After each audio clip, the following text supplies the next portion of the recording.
Okay, good morning and good afternoon, everyone. Good morning. Assalamu alaikum wa rahmatullahi wa barakatuh. It is our pleasure today, and we're very lucky to have Professor Kunwar Mohammad Yusuf Amin to talk to us on a topic which is very, very interesting to me. It is about Tawhid and Advaita. It's lovely to see how many similarities and differences there is in that. I look forward to it. I'll just say a couple of words for those who don't know Dr. Kunwar. Dr. Kunwar Mohammad Yusuf Amin is retired professor from Aligarh Muslim University, India. He is an exponent of restated traditional philosophy, that's all-inclusive philosophy, addressing all levels of reality, material, supra-material, and transcendental, and using all levels of consciousness, empirical, reason, high intuition, revelation, and its use for optimizing natural and human and modern and traditional sciences.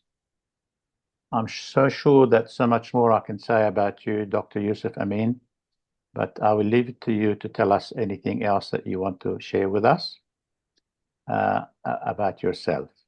So thank you very much for joining us. I will give you the floor at the moment. Please go ahead. Thank you very much. Bismillahir Rahmanir Rahim. To make full use of the time and to make amends for the little bit of starting late, I would directly go to the topic. Please excuse me for a minute. Please excuse. Yes, please. It's okay. Go ahead.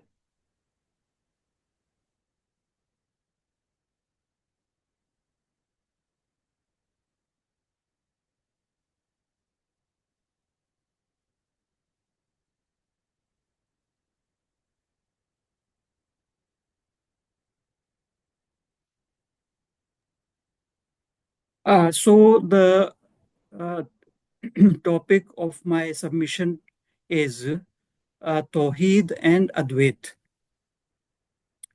Now,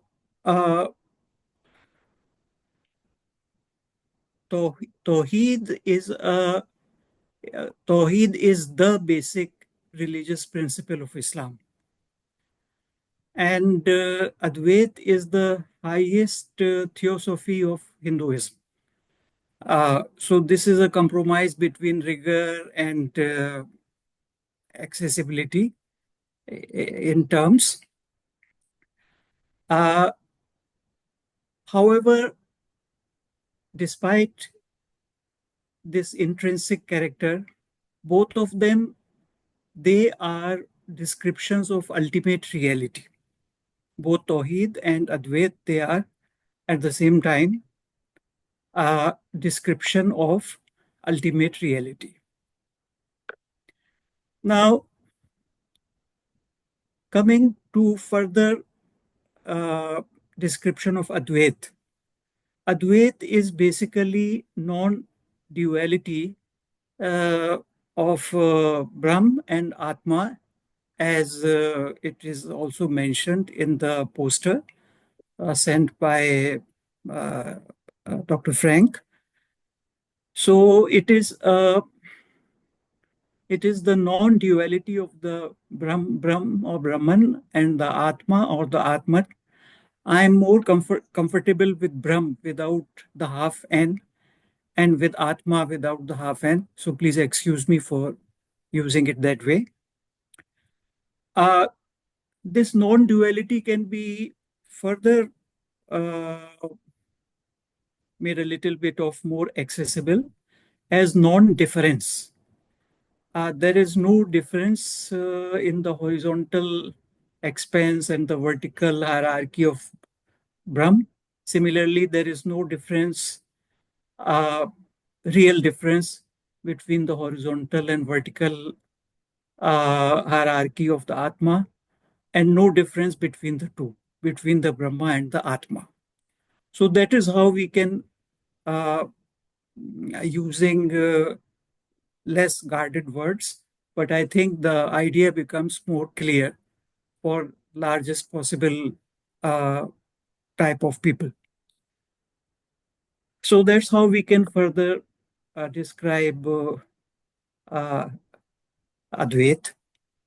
And here I think it is also useful to bring in the terms macrocosm and microcosm. Brahm is the macrocosm is the correlative of Brahm. This is very important, that relations between two terms or two concepts or two ideas or two propositions is seldom one-to-one. So it's better to see them as correlates rather than as exact synonyms having a one-to-one correspondence. This is, I think, rather common in these type of issues and discussions, philosophical issues, particularly issues related to traditional philosophy. So we can bring in macrocosm as the correlative of Brahm and microcosm as the correlative of Atman.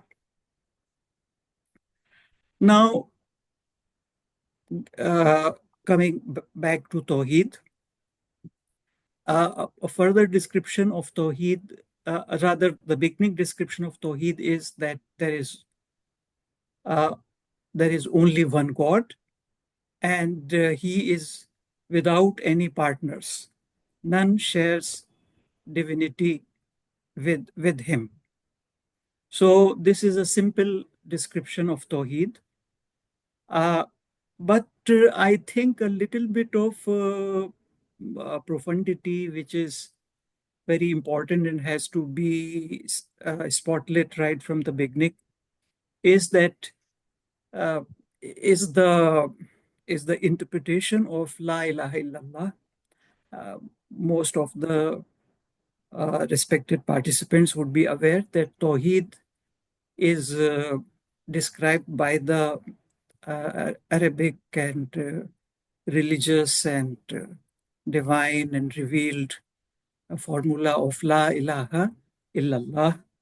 So one of the uh, uh, interpretations of La ilaha illallah is La mawjudu illallah. This is, of course, something which is clearly said and understood by the Sufia, by the Sufis, but even the scholars of Islam, most of them with proper qualifications, would have no difficulty in accepting it. That is La mawjudu illallah. So this aspect of there being only one God is can be further elaborated by saying that he is the only substance and he is the only agent.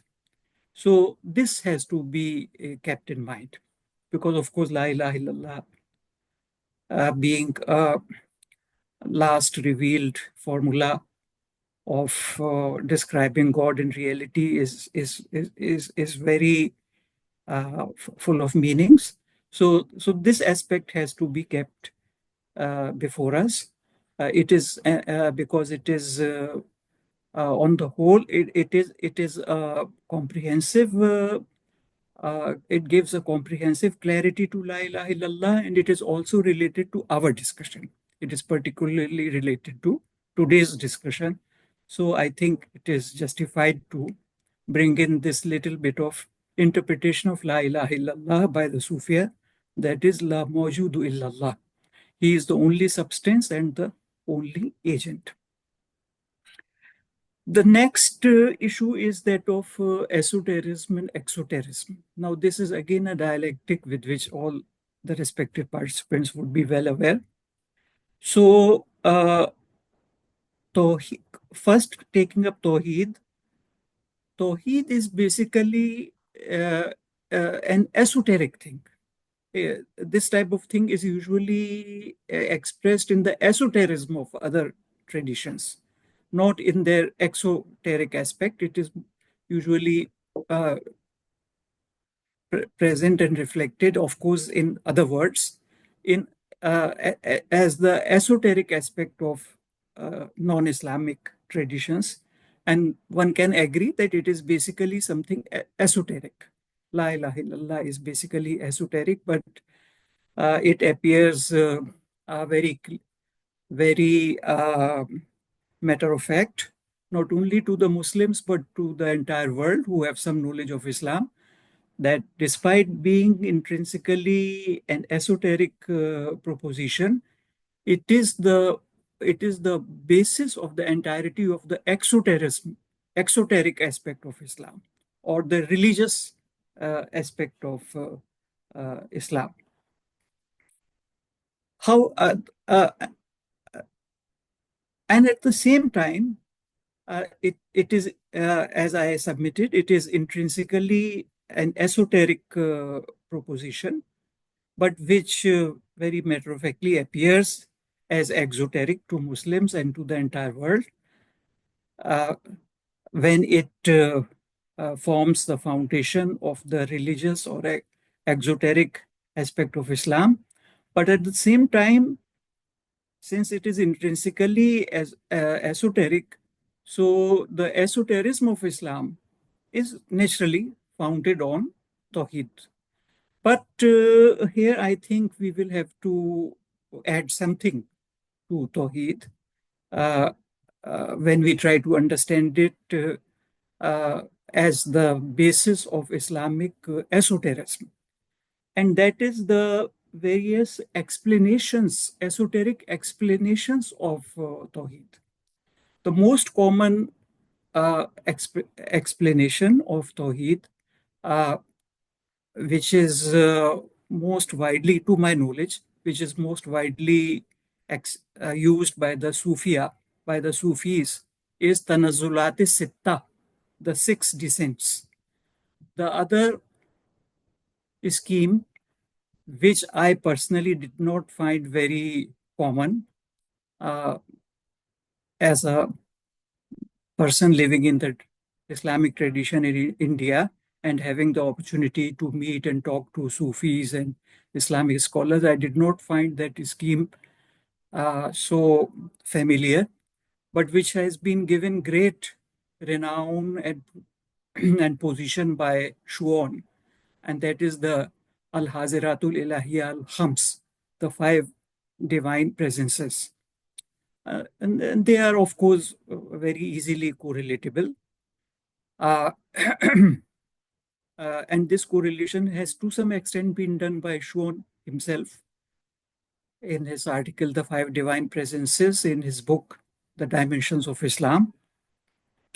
So, when talking of Tawheed as the in the context of the esoteric aspect of Islam, it will be important to add these explanations to Tawheed. That is the Tanazzulat Sitta mainly, or the six descents, or the Haziratul Ilahiyya Al-Khams, the five divine presences. That is added, then it is a very satisfactorily, it can be seen that Tawheed, how Tawheed forms the esoteric aspect of Islam once these explanations are added to it. Now, another very important perspective which is useful in our discussion of Advait and Tawheed, or Tawheed and Advait, that framework is of transcendence and immanence. This is again a dialectic which I'm sure all the respected participants would be well familiar with. So I will not go into their description. I'll just refer to them. Transcendence and immanence. So trying to see Tawheed and Advaita from according to this dialectic, it can be said that in Advaita we have greater immanence and a little bit of weakness of transcendence.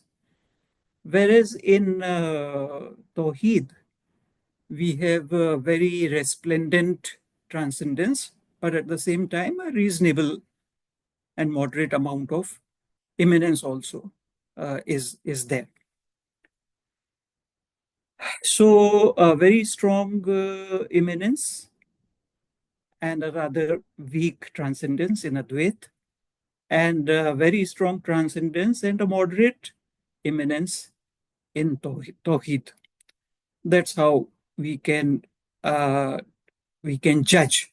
I mean, that is the presenter's judgment that Advaita is very strong in immanence, but rather weak in transcendence. And Tawheed is very strong in transcendence and moderately powerful and effective in immanence. This is my, of course, this is my judgment. Then I'll come to yet another framework or point of reference, and that is the three qualities of comprehensiveness, hierarchy, and similitude, all referring to reality. As far as these two propositions are concerned, Tawhid and Advaita, how comprehensively they capture reality, how effectively they capture the hierarchy within reality, and how successfully they capture the similitude between the various vertical levels of reality as well as the horizontal expanse of reality. So this is what this is the context in which I am using these three words: comprehensiveness, hierarchy, and similitude. So we can say that Advaita is very strong in similitude, in showing the similitude between various vertical levels of reality. And this squares up well with the Hindu culture also, where there is a very strong integration of the world with God or with the spiritual realm. So it squares up with Hindu culture also, that Advaita is very strong in similitude. But it may give rise to certain problems, both in discovering, communicating, experiencing, and realizing the hierarchy of reality. And this is something which we find in Hindu tradition. Guénon has mentioned that polytheism is meaningful only in the sense of the misunderstanding of the masses. The masses misunderstand the symbol for the principle, and they start considering the symbol as the principle, and then, of course, multiplicity can come in. And this is something which I, as a person living in India, cheek to jowl with the Hindu tradition, I observe pervasively that the hierarchical aspect of reality between God and the creation, if we were to use purely theological terms, between God and His creation, or between the principle and its manifestation, the hierarchy is not so clear. God is conceived in rather limited terms, and whereas the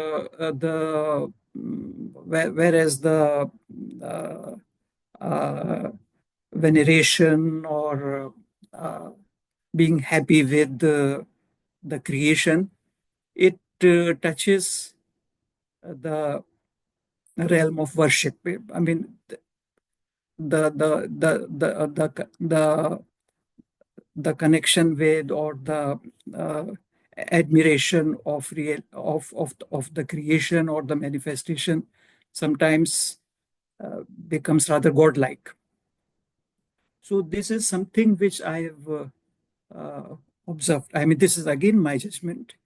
I cannot claim that it is right, but I strongly have this judgment that theoretically uh, the Hindu texts, particularly Vedanta and Advaita, they are uh, very admirable, not only per se, but for other religious traditions also, including the Islamic religious tradition.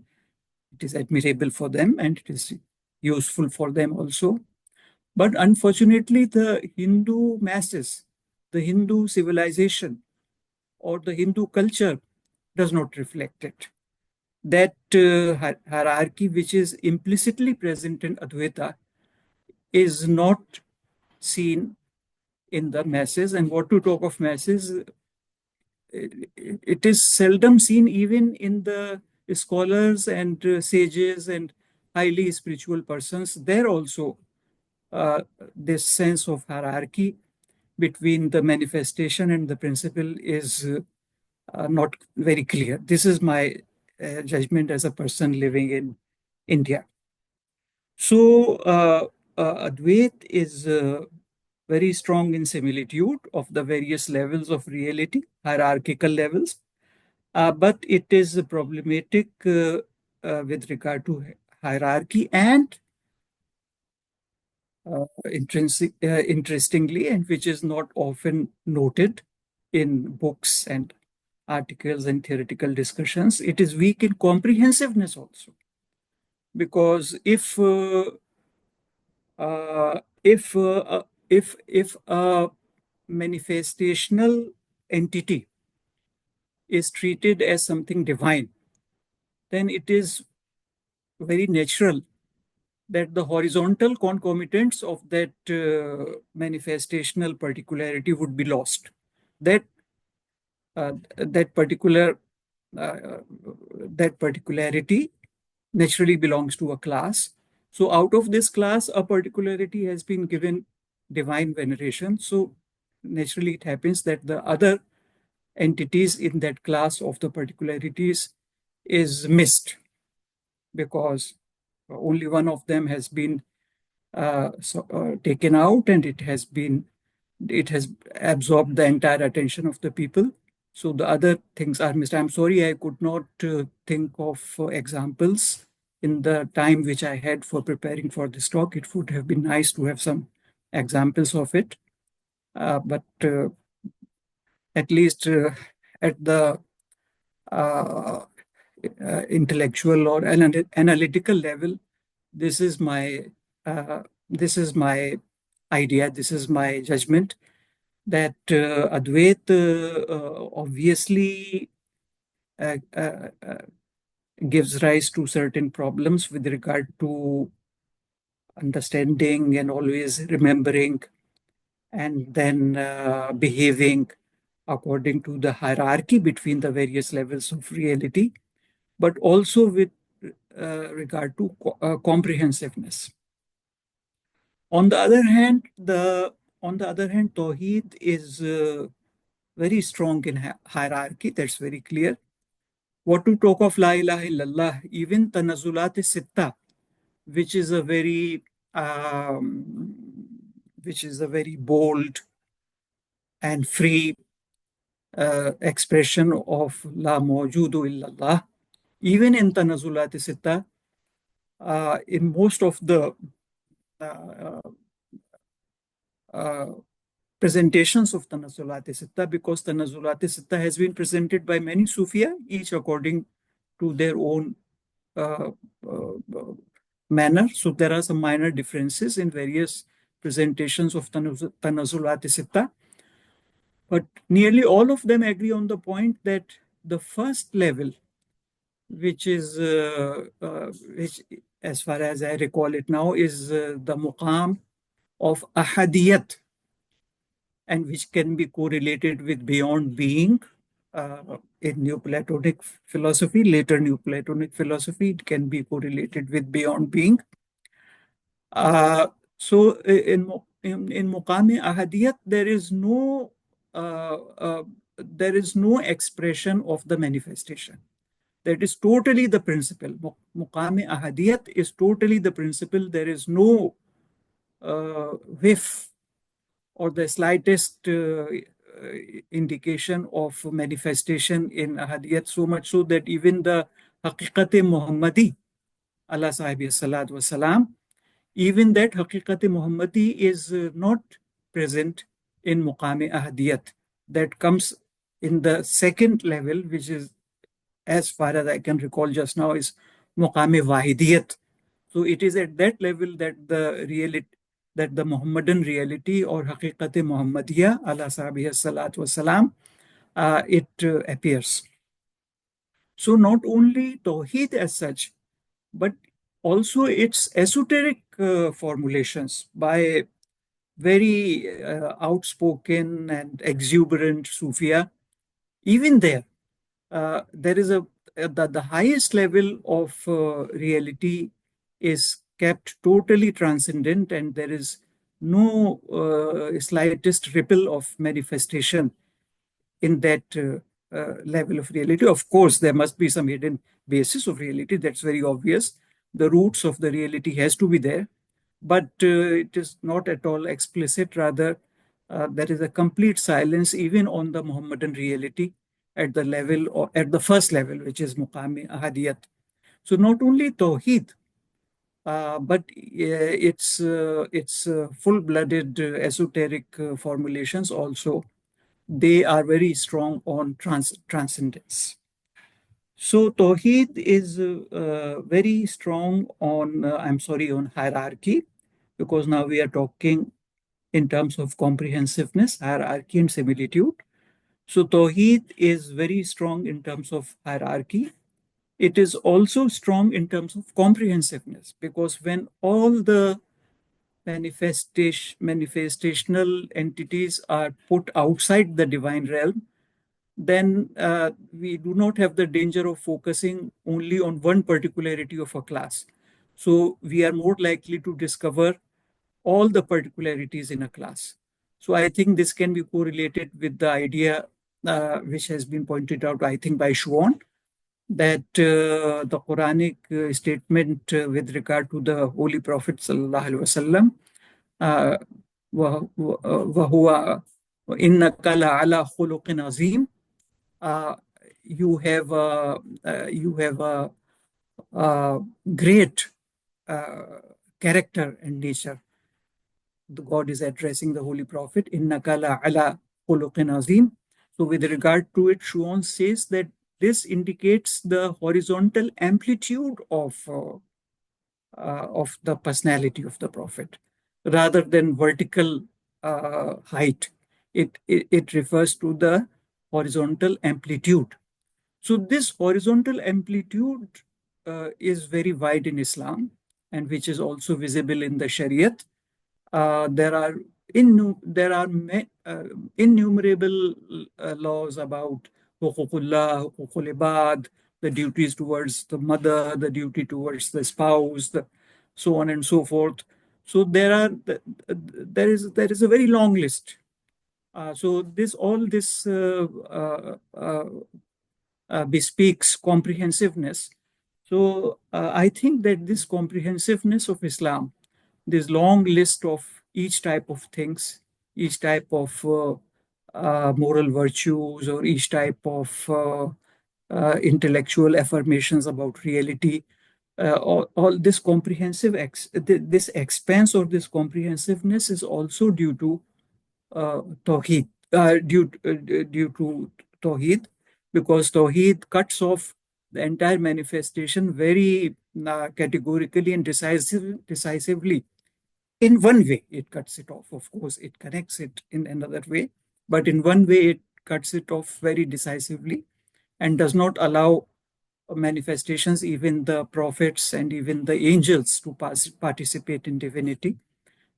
So that allows for recognizing the various all the components of a particular category of manifestations. This is something new which came to my mind while I was preparing for this talk, that Tawheed is strong not only in reflecting the hierarchy of reality, but also the comprehensiveness of horizontal comprehensiveness of each level of reality.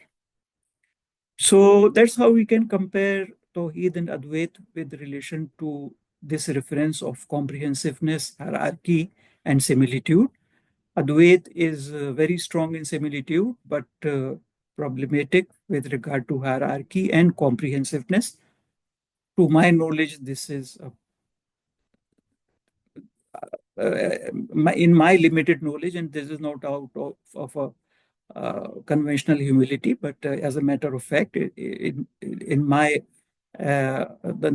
personal knowledge, I have not come across this idea of comprehensiveness of reality being affected by Advait, or it being strengthened by, given a sure ground by Tawhid. I have not come across this idea in my limited knowledge. So Advait is very strong on similitude, but problematic with regard to not only hierarchy, which is rather obvious, but also with regard to comprehensiveness, comprehensiveness of reality, in recognizing and realizing the comprehensiveness of reality. And when we talk of reality, we are talking both of the principle and the manifestation, or using theological terms, both of God and creation. But we can say that Tawheed is not as strong in similitude. We can say it is not as strong in similitude as Advait. That can be said. However, I was not able to reach a conclusion. So, to be honest, I would present it just as a possibility. I cannot talk conclusively that Tawheed is weak on similitude, but this is something which, as a hypothesis, it appears at this stage of my understanding. This appears that Tawheed may be limited in similitude, but still a moderate level of similitude is there, just as a moderate level of immanence is there. So a moderate level of similitude is likely to be there in Tawhid. That's how I can put it. It's likely to be there in case of Tawhid. I have not been able to fully explore this idea, and so I cannot talk conclusively. Now, coming to the next point, it can be said that problems with regard to transcendence, they are likely to give rise to error. If there are problems in transcendence, that is likely to give rise to error. So it can be said that Advaita, naturally all propositions in this world, they have got a flip side also, they have got a problematic side also. So it can be said that the problem with the Advaita can be that it can give rise to it can not give enough space for transcendence, and as a result, if transcendence is weakened, if transcendence is limited, the problem that is created is error, confusing manifestation with the divine and divine with the manifestation. That is an error. That is a mistake. That is an error. But if there is a inadequacy of immanence or similitude, naturally that will also give rise to some problem. But that problem is would be not be error. It would be weakness of experience. It would be a weak experience. The experience would be weak. So problems with transcendence can give rise to error, whereas problems with immanence can give rise to weak experience. Our experience of God may be weaker uh, by making use of the manifestation, of course, our experience of God by making use of manifestation, including our own inner self. That experience, that positive experience in the sense of color and fragrance, what is the color of God, what is the fragrance of God. I mean, I'm sure it would be understood that I'm using these words in a very qualified way and metaphorically rather than objectively. So problems or limitations in immanence can give rise to weakness of experience. This is what I mean by weakness of experience. And I think it can be, it would be agreed upon uh, that error is a more serious thing rather than a lack of experience. Error creates greater privation, whereas inadequate experience gives rise to lesser privation. Now, I'll come to a very interesting point,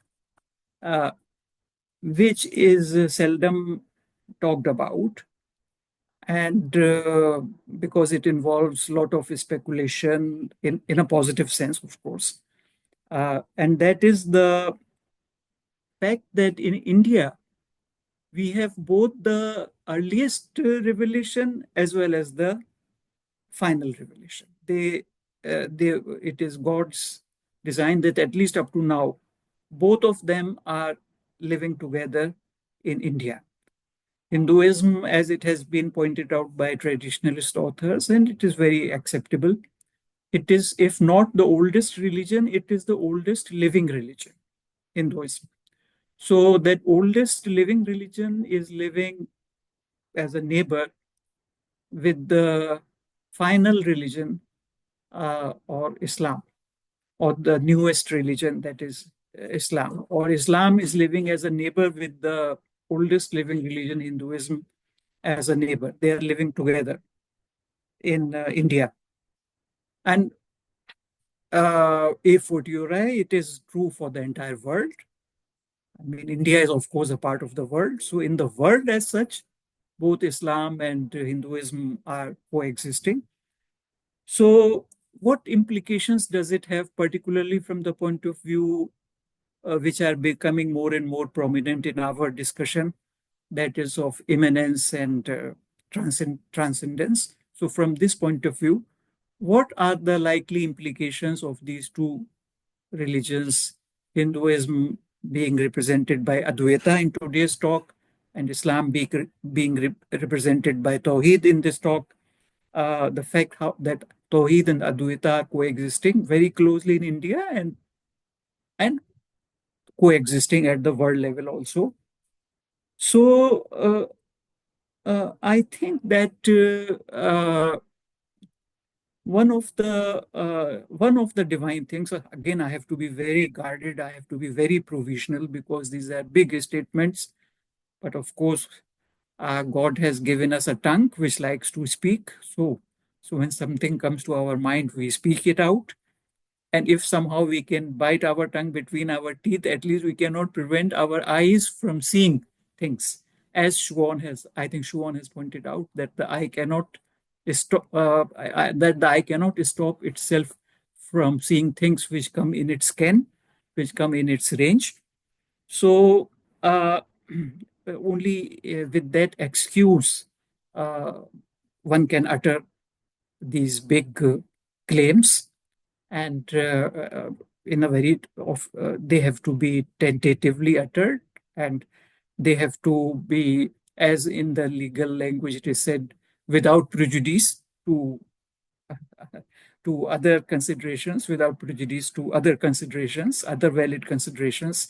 It should, such claims should be mentioned.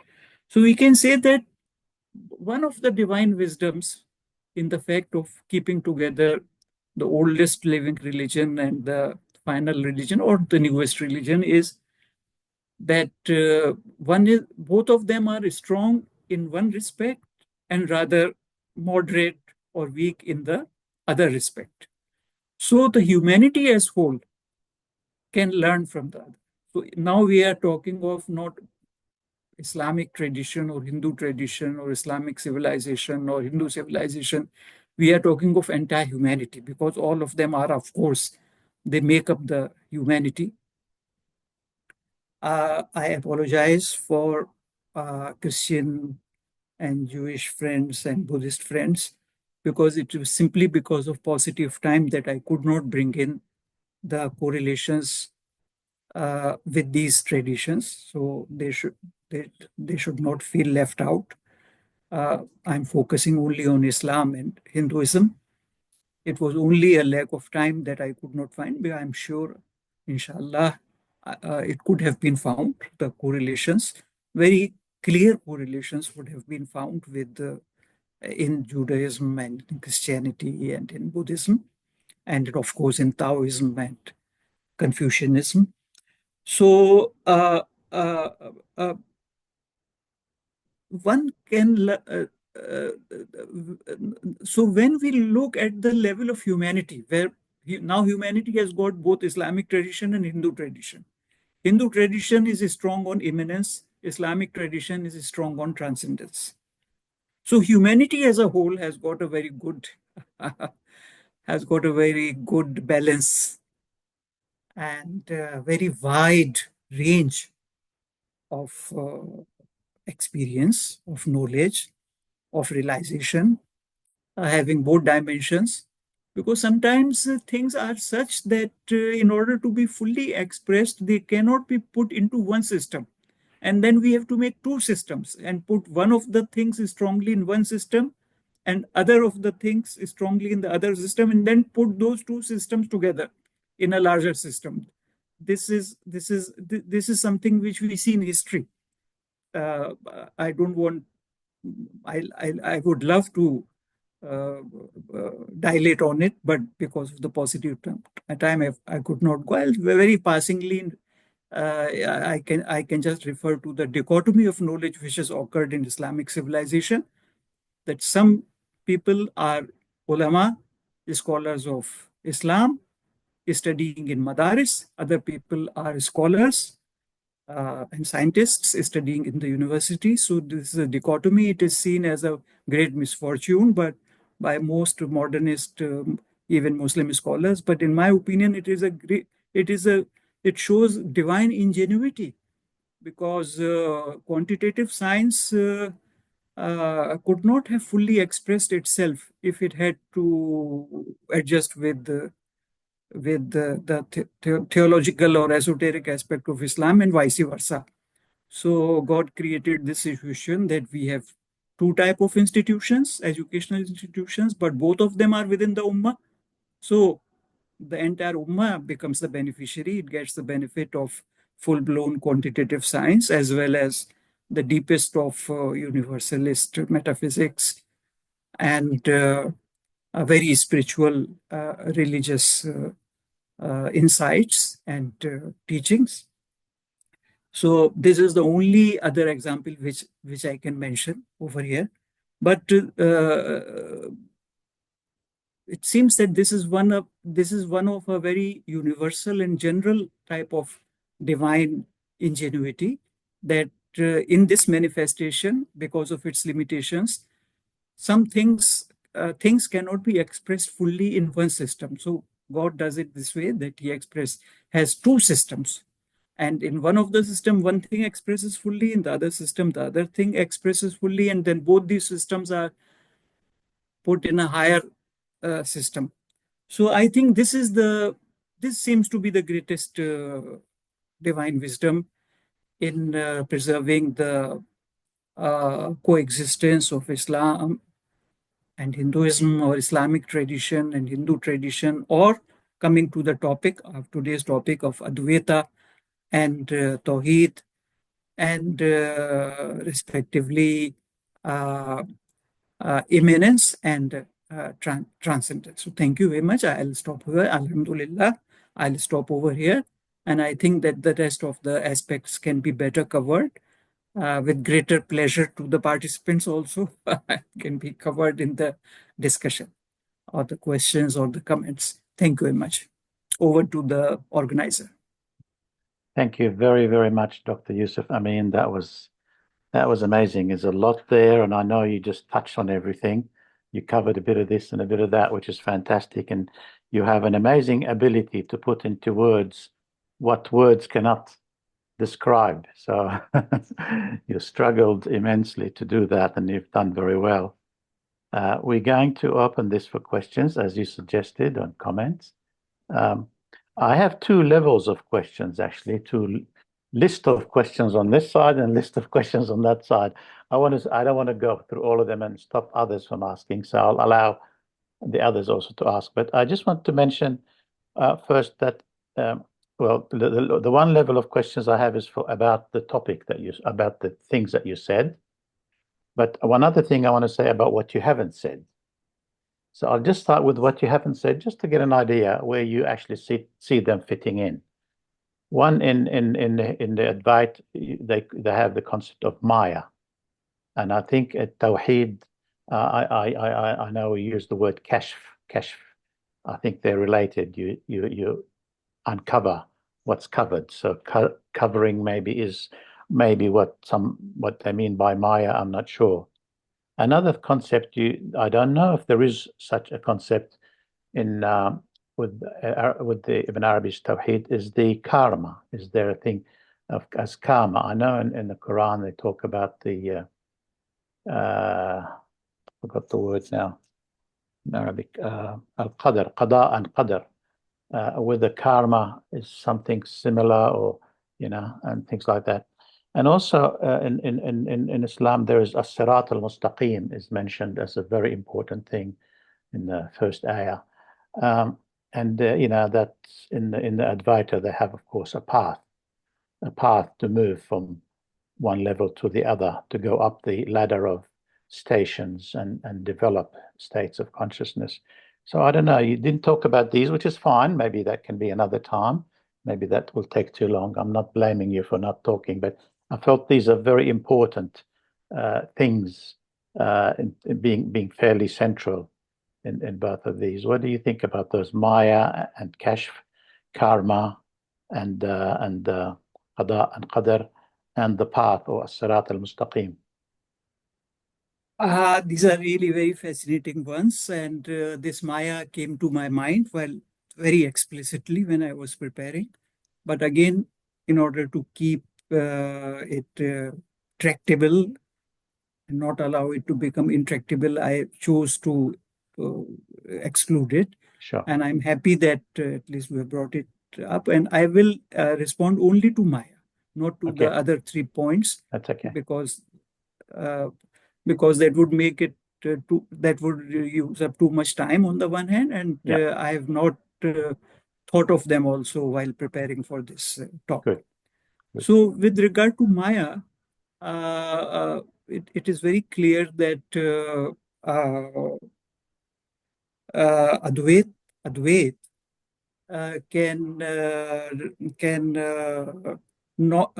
manages to not make very explicit transcendence by the use of Maya. It is by using Maya, having that idea of Maya or that proposition of Maya, that Advait is intellectually gives enough space to transcendence by including Maya. But again, the problem is that this is a point which I wanted to bring up, and now I have the opportunity, that we are living in the end times. We cannot assume that human beings and their abilities were the same in all the epochs. Rather, it is just the other way around. That it's very obvious that they are very different. And in fact, we have to fight with secularists and postmodernists in trying to show some human continuity in history, because the other aspect is so clear that we see changes in human beings. And this is something which is accepted in metaphysics also, and in tradition also, that with time, there are big changes. With time, from the Hindu point of view, as the various yugas, they progress from one to other, there are various changes. And this is the last yuga, Kali Yuga, in which we are living. And this is an obscure age. So in an obscure age, reaching transcendence by means of Maya, by the idea of Maya, or by the truth of Maya, by making use of the truth of Maya, reaching transcendence would require great human abilities, great inner abilities, introspective abilities, spiritual intuitions, discernment, discrimination, intellectual discrimination, and in high intuition. Great amount of that is needed to reach necessary levels of transcendence by making use of the reality of Maya. So I think this is one reason why God has has not made use of Maya, and God has rather divided principle and manifestation, or God and creation, into two rather watertight compartments. That is the mechanism which God seems to have used in this last age, instead of using the soft landing by means of Maya, which God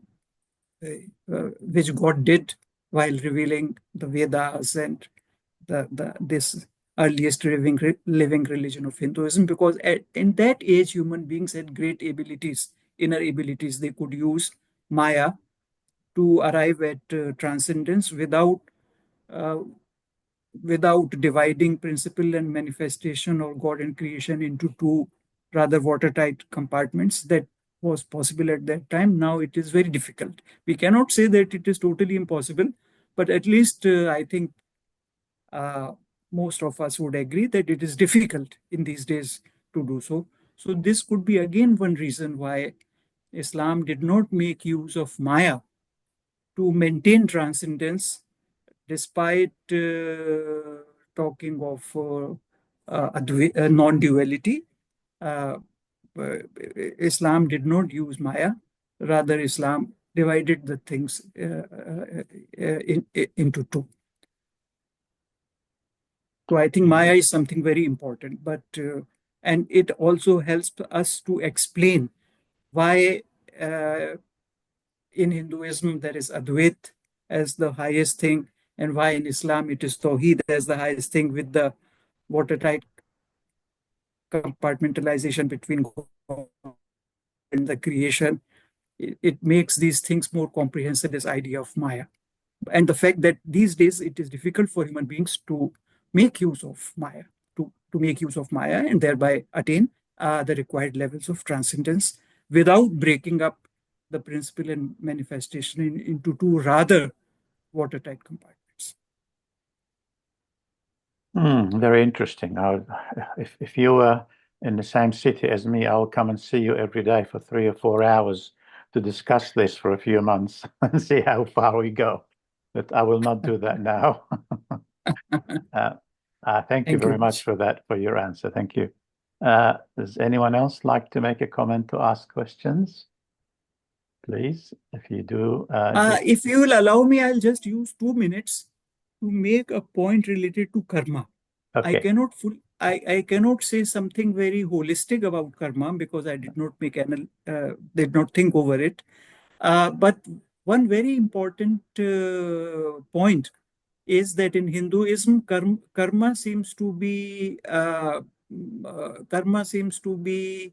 very deterministic and invincible. But in Islam, it is the maghfirah, or forgiveness of God, by means of which it gives the opportunity of overcoming the karma. So this is one thing which strikes me, that in Hinduism, the karma makes a person rather helpless unless one improves his or her karma, which they can do by rebirths and all those things. But in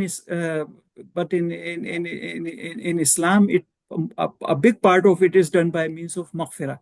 In the Quran, there is a very interesting ayat or verse which says, if there were no God, I mean, Quran, one of the arguments in favor of God which Quran advances is in this ayat. Unfortunately, I cannot quote the ayat, but the idea is that if there were no God, who would forgive your sins?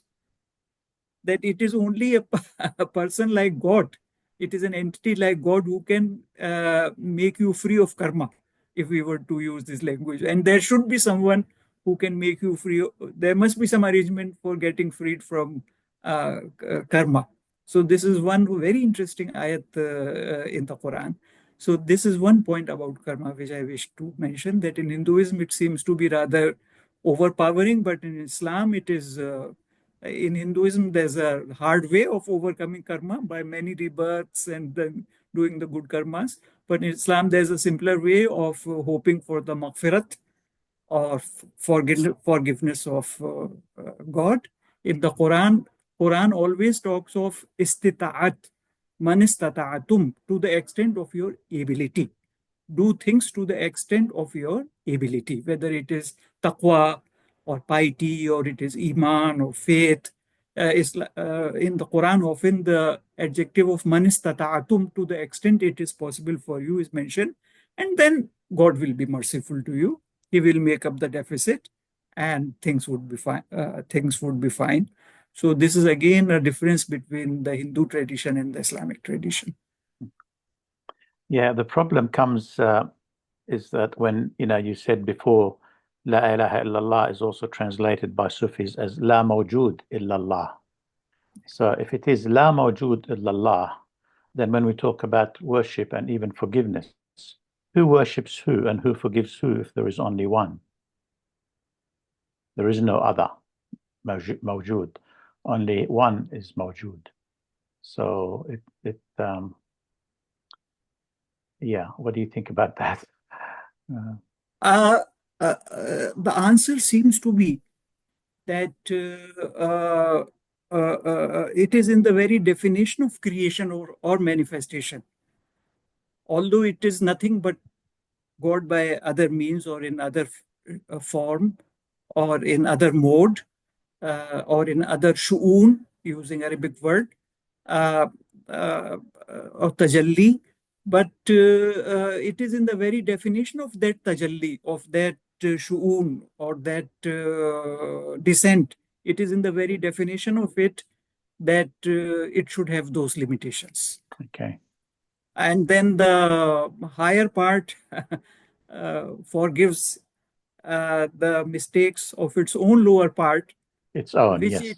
which it made because of the chances of making mistakes being in the very definition of that lower part. And the real purpose was for making that differentiation was that God wished to be known. As the very famous hadith says, that I was a hidden treasure and I wished to be known, so I created the world.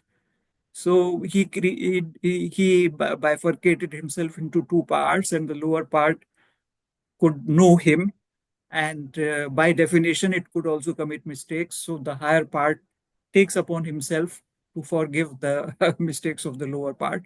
So again, these are very unguarded. I mean, you have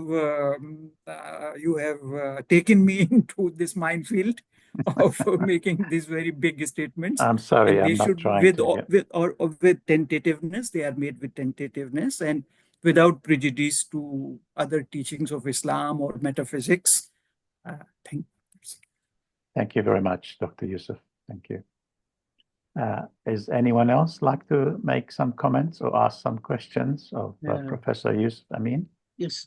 Assalamu alaikum. I'm Abdul Majid from Aligarh itself, in a way student of Professor Yusuf Amin sir. Can I ask a question? Yes, please go ahead. Ask the question. Okay, I have two questions to Professor Yusuf Amin sir. First is, can we know that is there a continuity of the explanators of this Advaita in the Hinduism?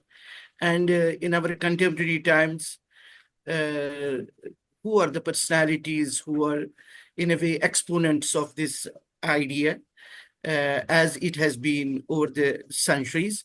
Number one. Number two, can we just still claim that Hinduism, by and large, Hindu society by and large, they are informed by Advaita? These are my two questions. That's all. Okay. Okay.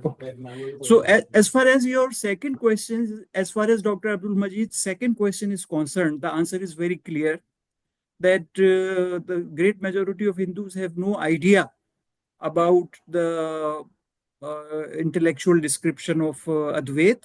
They take it as an icon. The reading which I was making for preparing this talk mentioned that Advait, particularly as presented by Shankaracharya, serves the function of providing an icon to Hinduism, a high icon to Hinduism. So some of them, some of the well-read Hindus, they know about Advaita, and they are proud of it, and they are happy about it. They admire it, but they very few of them really understand it. They take it as an icon, as an icon of the greatness of Hinduism. They take it as an icon of the greatness of Hinduism. As far as the first question is concerned, this is again a very big difference between Hindu tradition and Islamic tradition, that in Islamic tradition we have a continued chain of persons who keep on reviving rejuvenating the religion and all the ideas in the religion, who are called mujaddid.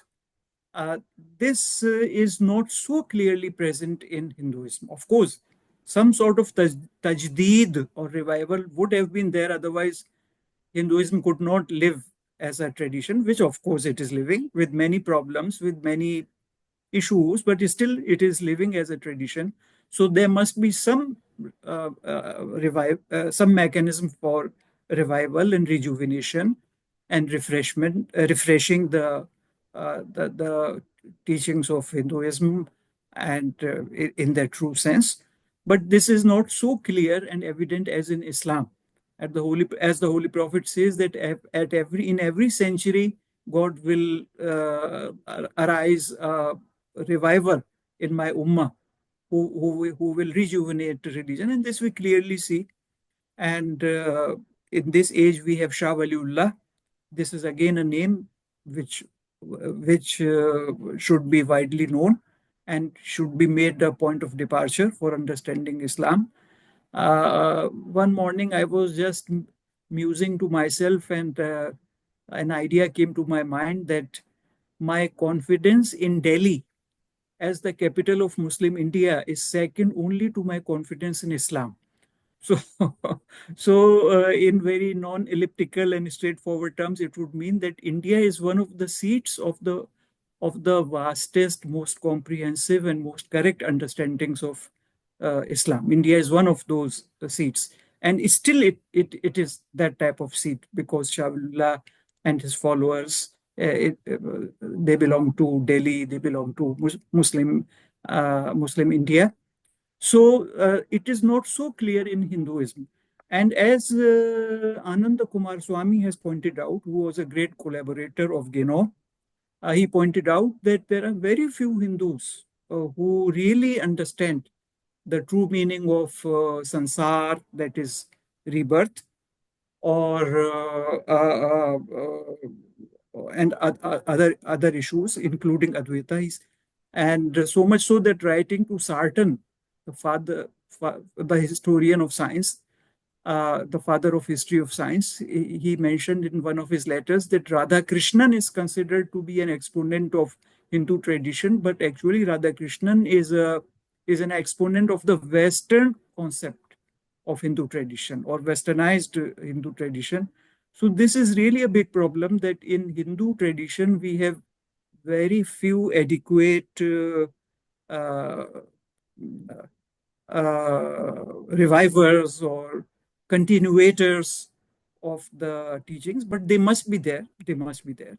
Otherwise, it could not function as it is functioning. They must be there. the fact that they are not so explicit and not so well defined, this may be responsible for the greater problems which we have in the Hindu tradition as compared to the Islamic tradition, greater moral and intellectual problems which we have over there. It is a fact, it cannot be denied that in Islamic tradition is much more robust morally and intellectually as compared to the Hindu tradition. I may be excused if this sounds rather not very salubrious. So, but that seems to me so as particularly as a person living in India and having experienced both of Muslims as well as Hindus.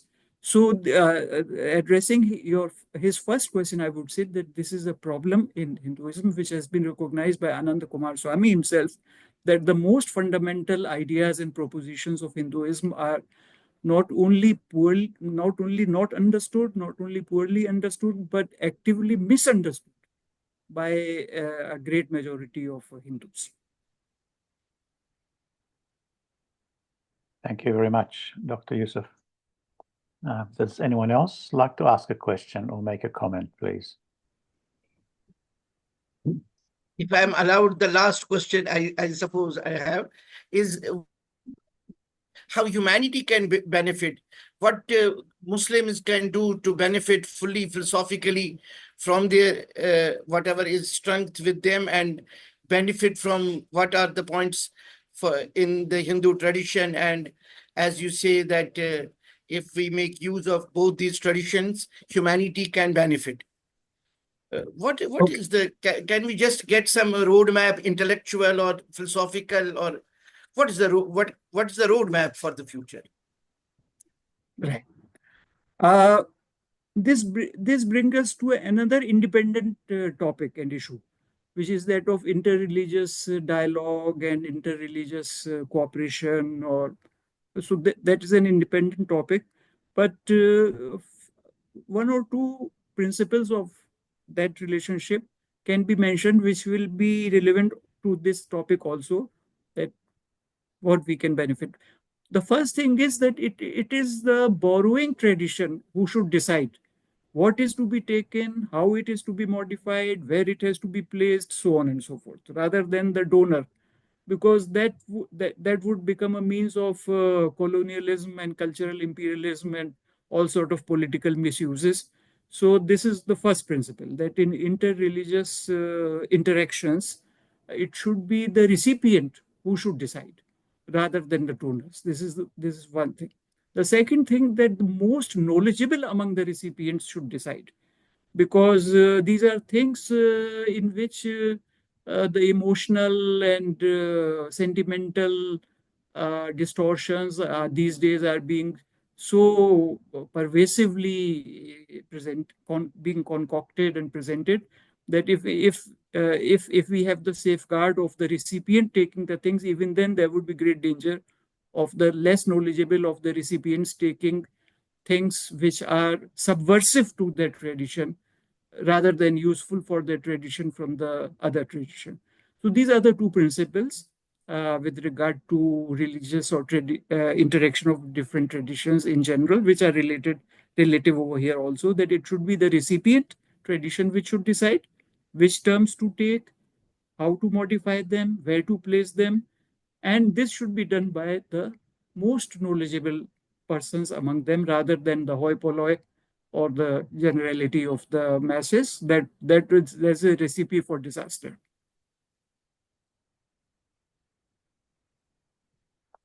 Thank you, Dr. Yusuf. Go ahead, Mark.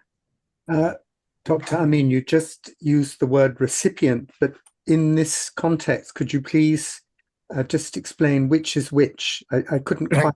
Yes, thank you. Right. In this context, both are recipients. Hindu tradition in the sense of in the need of receiving more of transcendence, and the Islamic tradition in the sense of needing more of immanence. Yes, thank you very much indeed. That's very clear. Just on that, Dr. Yusuf, you mentioned transcendence and immanence, and at one point you said you qualified it by saying it's your own judgment as you see the groups of people that you talked with, or maybe the things that you read about Advaita. And then you referred to the masses, how the masses understand the principles, but they don't have the experience, or maybe you said something like that. And hence they do not reflect it, is what you said, I think. It's just interesting because I actually wondering whether it is just the Advaita people or even the traditions or the followers of all religions come in this category, even Christians, Islam, Judaism, the individual's capacity to understand their own principles experientially is not equal in all of them. So when we want to judge, it depends on which one of them we are judging. And even in Advaita by itself, there are many traditions of Advaita that don't agree with each other.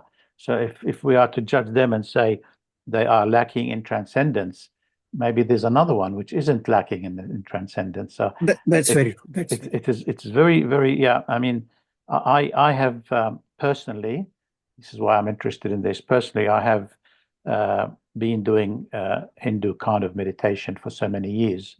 And I got into Arabic just around 10 years ago. And a reason I love Ibn Arabi is because it correlates almost 100% to my understanding, at least if it's not 100%, 80 or 90, so much so that it made me love Ibn Arabi so much, because my background comes from the Advaitic thing. But for example, you said transcendence. I was doing a meditation that is called Transcendental meditation, which I'm still doing, and they emphasize extremely, almost 99% of what they emphasize is the transcendence, and they give you a technique or meditation called transcendental meditation, and they say this is the most important. They're not giving any importance to the actual intellectual knowledge. They say if you transcend, then you will naturally and spontaneously you will understand all the stuff. So that makes your reading is not reading to understand it as if you're learning it, but it's reading to verify your experience that you got through the transcendence. So I just want to say, what do you think about that? Because knowledge is structured in the consciousness of the people. We are at different stations, and different people are at different levels. So we have to be careful judging the actual teachings by the individuals who don't understand it. Right. That's very true. Your methodological point is very correct. That is why in such matters, I try to pose questions or to think of tests which would address the collectivity rather than this or that individual. Because there is such a thing as collectivity. I mean, Yes. in reality, we can think of human beings as individuals and as a collectivity at the civil. There is such a thing as a collective character or collective behavior. At least I believe that. Yes. They have that thing. So I try to have questions when I come to such type of issues. I try to pose questions and tests which address the collectivity. For instance, my question is, how devoted is the Hindu civilization to reform? And how devoted is the Islamic civilization to reform? So this would give us rather clear answers. The Muslims are shedding their blood in so many parts of the world.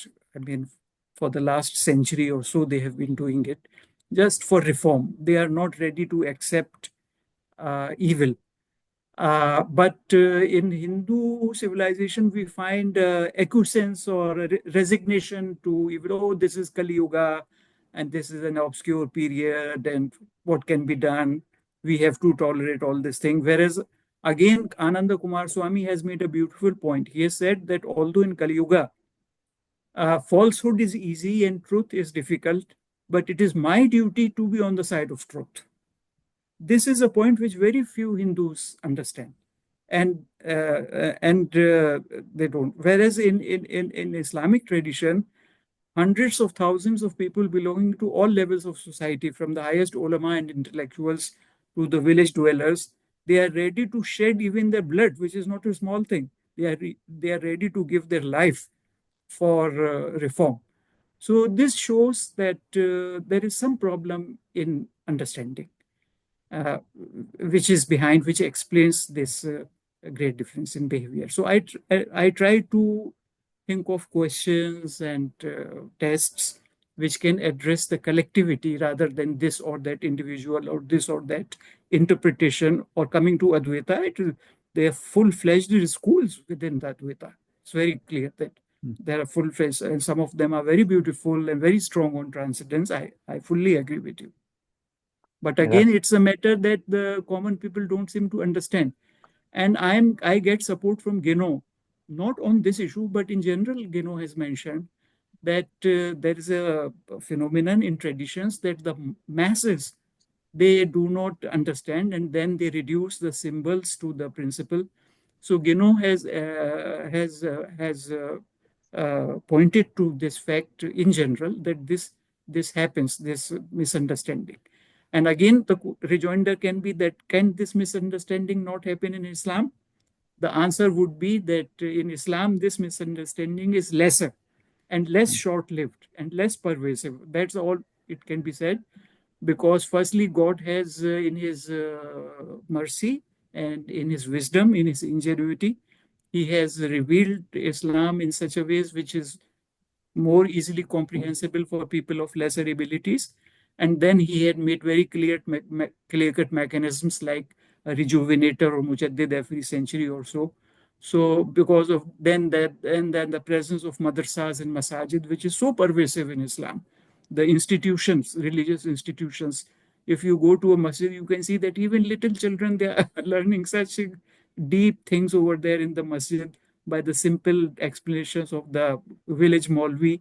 They are learning such deep things. So these are again differences between the two traditions, the presence of a network of masajid and going 5 times a day to the masajid, and then the madrasas, very strong madrasas, religious learning institutions, which we do not find in other traditions, particularly the Hindu traditions.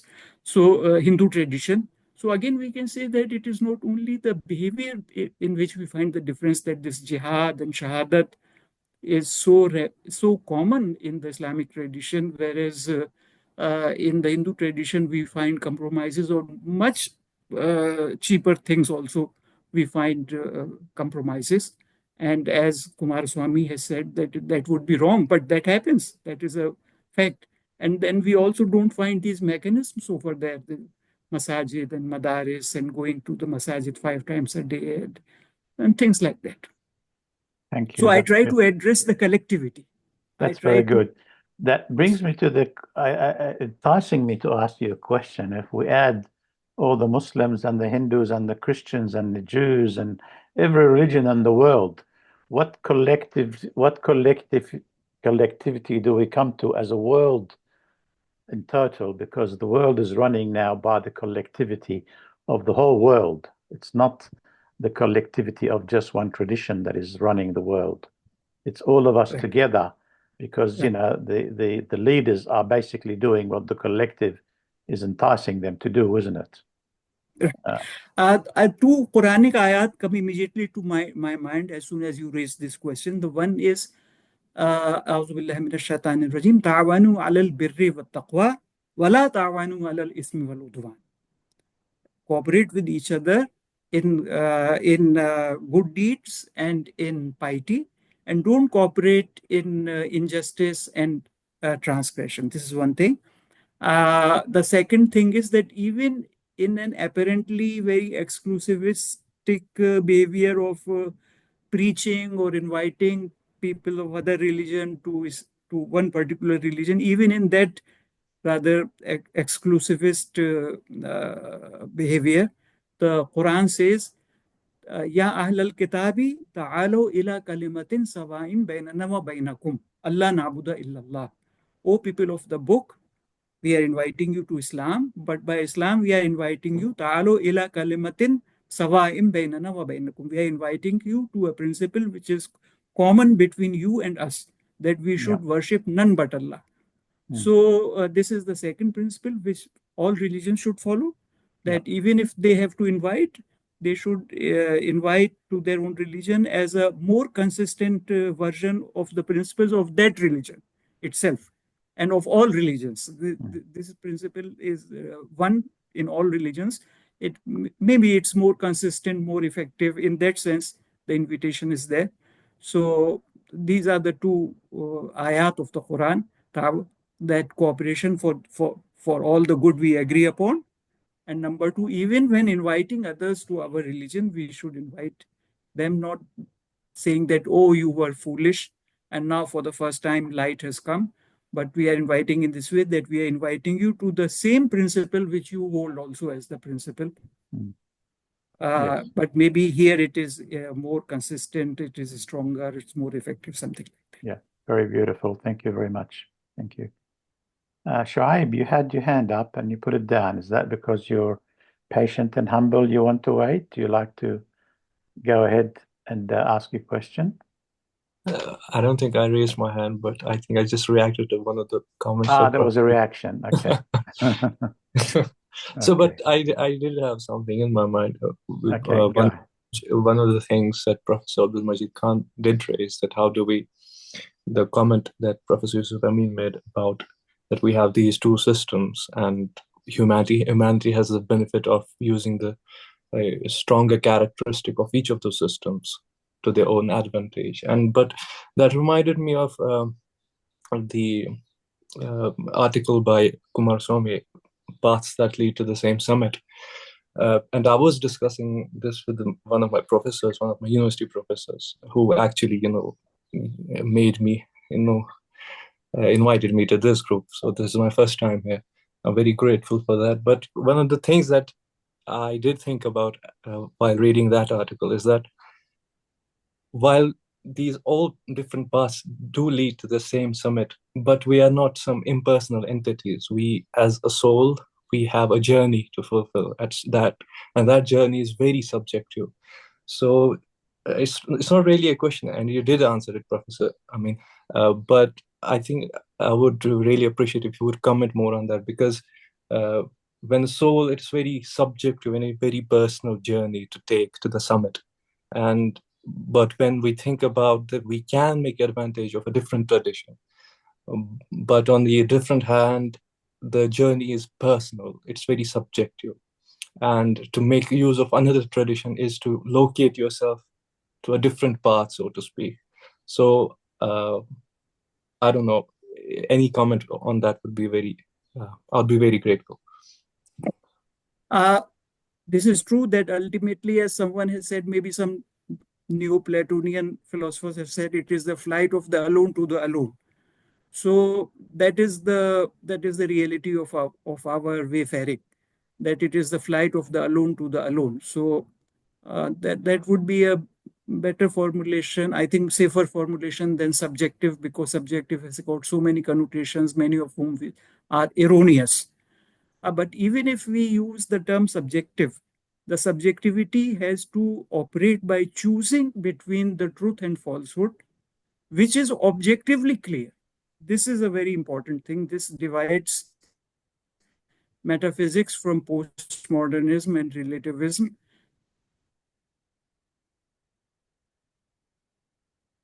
That truth is available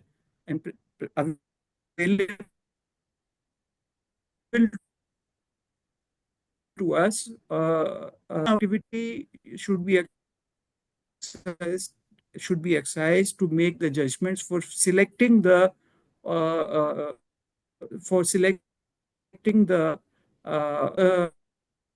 one can say that tradition. We can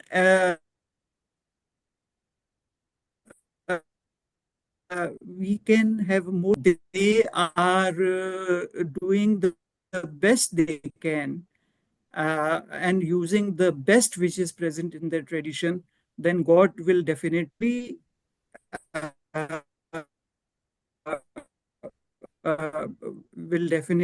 but that would be Bil Uzr, as Mr. Ahmad Javed in one of his lecture. I just heard his lecture. He has made a beautiful point that in religions which, according to Islam, have been abrogated, persons, they continue to follow those abrogated religions according to Islam, then they can get salvation, but bil uzr, as an excuse, because they did not have the opportunity to know the better dispensation.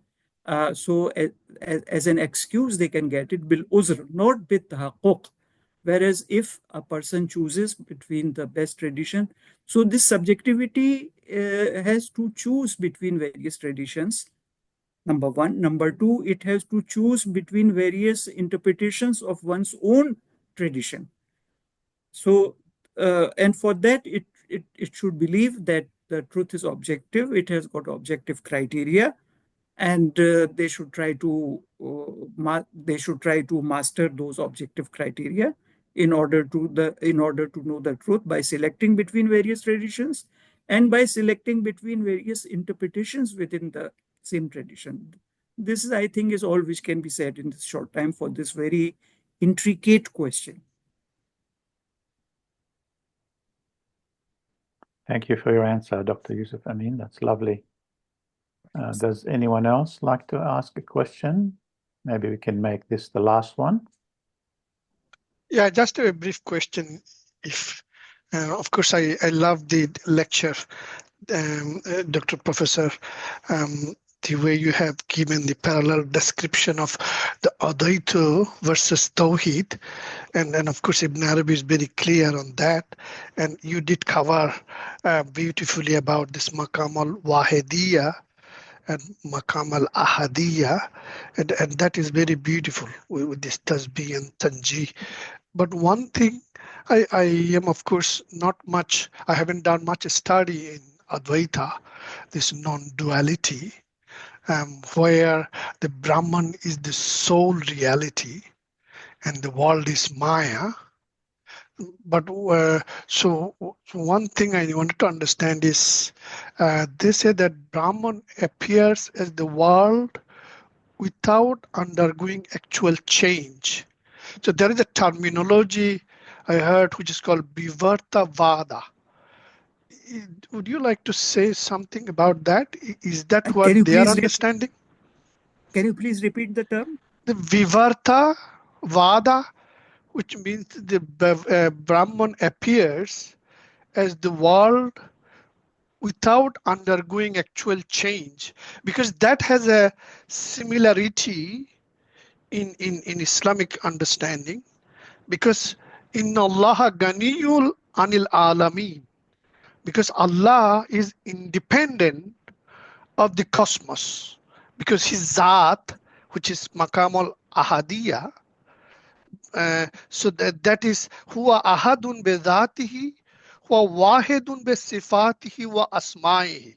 He is Ahad with his essence, which is that explain this Ibn Arabi teachings, which is that Allah is independent, but he is divinity and lordship. All his name originates for divinity, uluhiyya. So as a result, this description matches with Ibn Arabi understanding.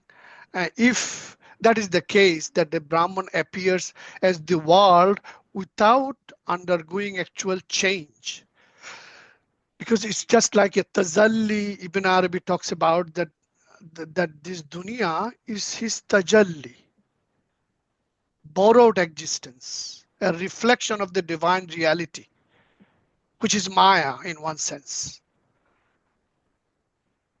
Firstly, I would just quickly mention one similitude, that we talk of waves, but there is no such thing actually as a wave. Wave is a virtual phenomenon. So that's how, that we can use it in order to understand the relation between the principle and the manifestation, that it is simply the uplifting of some parts of the ocean which appear as a wave to us. It is a virtual thing. The wave is a virtual thing. It is not the actual thing. The actual thing is the water, which is all pervasive. This is one thing. The second thing is that I'm not aware of this particular term, which you just mentioned. I'm not aware of it, but there are many schools or interpretations of Vedanta. Vedanta is the general thing.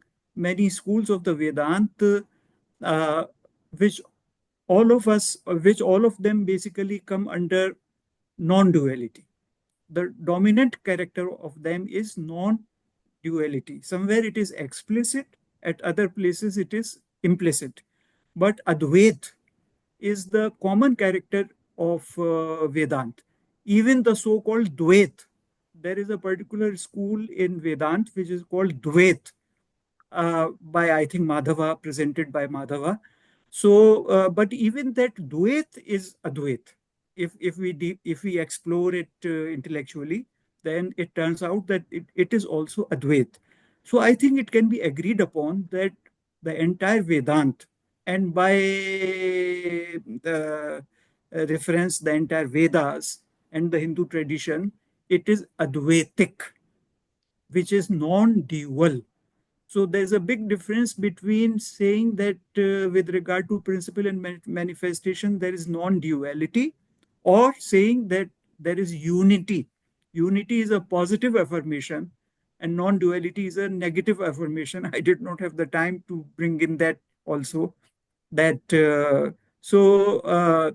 is a positive affirmation, and it is really very ingenuous of divine wisdom to use a positive claim about the ultimate reality, which is very difficult. That is why most of the people, they simply say neti, neti, not this, not this, not this, for describing the ultimate reality. Islam boldly goes ahead to describe it positively as a unity. And this brings me to a very enigmatic and interesting term used by Shah Waliullah in his book Al-Budur al-Bazigha. It is his book dedicated to philosophy. So there he says that usually philosophy considers being or wujud to be the first principle, but he says that it is not being which is the first principle. It is the wahid haq, or single or unitary reality, which is the most foundational and fundamental thing. Being or wujud also comes second. So Shah Waliullah uses the word wahid haq. So this is a very enigmatic phrasing. Haq means reality. Haq means not only truth but reality. And he has used the word wahid, which is something positive. So this is the difference between Islam and Hindu tradition, that Hindu tradition talks of it as non-duality, whereas Islamic tradition talks of it as unity. And when we explore things more insistently, it turns up that in some way, at some level, some positive claims can also be made in human language about the ultimate reality. And this is something in which Islam has succeeded. It has been able to make positive claims, whereas Hinduism has approached it negatively, non-duality, rather than saying unity. So the term used by Shah Waliullah, Wahid Haq, the single reality. So this is again a very ingenious phrasing to say something positive about the ultimate reality. But it is, of course, easier to describe the ultimate reality negatively. That is easier. So this non-duality is very easy and intellectually very satisfying and justifiable. But at the same time, it turns out that I think we should not be too hasty in saying that nothing positive can be said about the ultimate reality. If it is said with ingenuity, with wisdom, with insight, then I think something positive can be said about ultimate reality also. Yeah, this Advaita Vedanta doesn't support pantheism, which assumes that world is superimposed upon Brahman. Just like as you said, waves are superimposed on water. Right. But my understanding is the Advaita, the definition, doesn't support pantheism, but they say that it is Of course pantheism. not. Yeah. No. I did not bring in that question because my judgment was that the respected participants would, for them, it would be very clear that pantheism is a very to say that Advaita is pantheism is very absurd. So I think this is so absurd that it would be understood by all the participants, and then it would save time also. So I did not bring up the examination of Advaita from the point of view of being pantheistic or not. Of course, it is not pantheistic. Yeah, that's good. Many thanks. Really beautiful discussions. Yeah. We have a question that's been mentioned a couple of times by S.A. Lone in the chat. I want to read it, but I just want to comment a little bit about what Nur Alam suggested. I've heard it mentioned in a different way. I've heard it mentioned that the unmanifest manifests without losing its status as the unmanifest. So it's a bit like what you just said with the ocean becomes the wave, but it is still the ocean. It is still the ocean, like you said. But what's very interesting is I had this concept that if we don't see the wave as distinct from the ocean, then we cannot surf. Then we cannot? We cannot do surfing. You have to catch a wave, going at a certain speed in a certain direction, and you have to pick the right direction, the right speed, and catch it and go on it. Surf. Okay, yes, I've surf. got it. You cannot say I'm surfing the ocean because you can't surf the ocean. It is still. Right. So there is some importance to the particular, even though it is not different from the holistic, from the totality. Yes. So I would like to join your comment by mentioning a comment of a great Hindu Swami, a great Hindu religious scholar. In one of the conferences, he was there for the inaugural speech, and there he said, if someone tells you that according to Vedanta, the world is totally inexistent, tell him, no, it is existent. Yes. But at a particular level, and give my authority to it, give my reference to it. So Advaita has a place for the lower reality for the world. And here we can say that the virtual is in some sense the actual. Yes. That's how we can sum it up, that the virtual is in some sense the actual or factual. Yeah. But it is virtual. So we have to square up the two things. Thank you. Can I read for you from the chat? S.A. Lone has put in a question there. How can humanity's great mystical and metaphysical traditions converge to reveal a unified, timeless, and transformative vision of ultimate reality for our age? And I think he continues, how can the diverse metaphysical, mystical, and philosophical traditions of humanity, such as Tawhid, Advaita, Wahdat al-Wujud, Kashmir Shaifism, Taoism, Buddhism, Buddhist emptiness, be integrated to unveil a more encompassing, inclusive, transformative understanding of ultimate reality that speaks to the soul of our age and the timeless quest for truth? Now, you need about 3 hours for that one. The basic answer is twofold, which is immediately coming to my mind. The first thing is that in each tradition is sufficient for doing so. So we do not need all this trouble of understanding others and trying to see how we can help each other. Each tradition is sufficient to the understanding of reality, even in this age. Each tradition is sufficient. This is the first part of the answer. Yeah. The second part is that because this is a period of obscuration, so it would be better, it would be practically more helpful if we benefit from each other, if we understand each other, and without a sort of Esperanto language of melting all religions like Akbar's Din-e-Ilahi, instead of doing all those rather unjustifiable things. We follow our own tradition, but we find support for our tradition in the other traditions. And of course, we can change traditions also. We can convert also, that is there.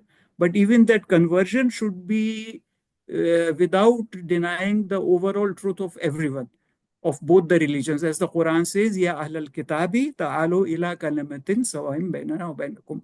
O people of the book, come to a statement which is agreed upon between you and us. So there is a movement, there is a conversion, but this is on the same principle, within the sphere of the same principle, which is common both to the Ahl Kitab and to Islam. So there can be conversion also. So in this age, we are in greater need of support from these traditions, but again with very important qualifications and safeguards of the recipient tradition taking it, and only the most knowledgeable persons deciding that, rather than every one taking matters into their own hands. These are very, very important safeguards. Otherwise, it may be very fatal if we do not choose to follow the most learned and knowledgeable persons, then it may be very disastrous. So we do need to benefit from each other, but at the same time, we must remember that each tradition is sufficient for that. Yeah. And basically, we can, through our own tradition, we can reach the truth. So what you're saying, if everybody follows their own tradition or their own religion, we will have a beautiful world. Beg pardon? If everyone follows and acts on his own tradition or religion, we will have a beautiful world. Right. But here I'm not excluding the phenomenon of conversion, without excluding of that. course, yeah. And even that I'm trying to put within the ambit of universalism by saying that, again pointing to that verse of the Quran, come to a principle which is agreed upon between you and us. Thank you, Dr. Yusuf. Anyone else? I just saw Dr. Maruf Shah switch the camera on. I just wondered whether Dr. Maruf Shah likes to make any comments.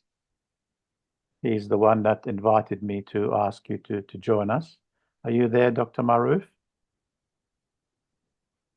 Maybe not. Okay. Thank you very, very much, Dr. Yusuf Amin. This was amazingly beautiful, fantastic lecture, and you interacted with us beautifully. Thank you so much. There's only one problem with being so good. We're going to have to invite you one more time again. It is your second time, and we're not satisfied with that. We need a third time. So, so maybe next time. I would like to have this opportunity not only a third time, but again and again. We would love that. It is so beautiful. Thank you so much. Yeah, because you said something about including the Christianity and Judaism, and you said something about we can talk more about karma or the path or as-sirat al-mustaqim, which is, it's one thing knowing about reality, but it's another knowing from where we are to get to reality, so we can be at one with it and understand it. Actually, tahaqquqan, get to the root of the matter. So thank you very, very much again. And thank you everyone for joining us. I hope you enjoyed it as well. And we look forward to number 3 in a month or 2 or 3 or 4. I will send you an email. Thank you very much, Professor Yusuf. Thank you. Thank you.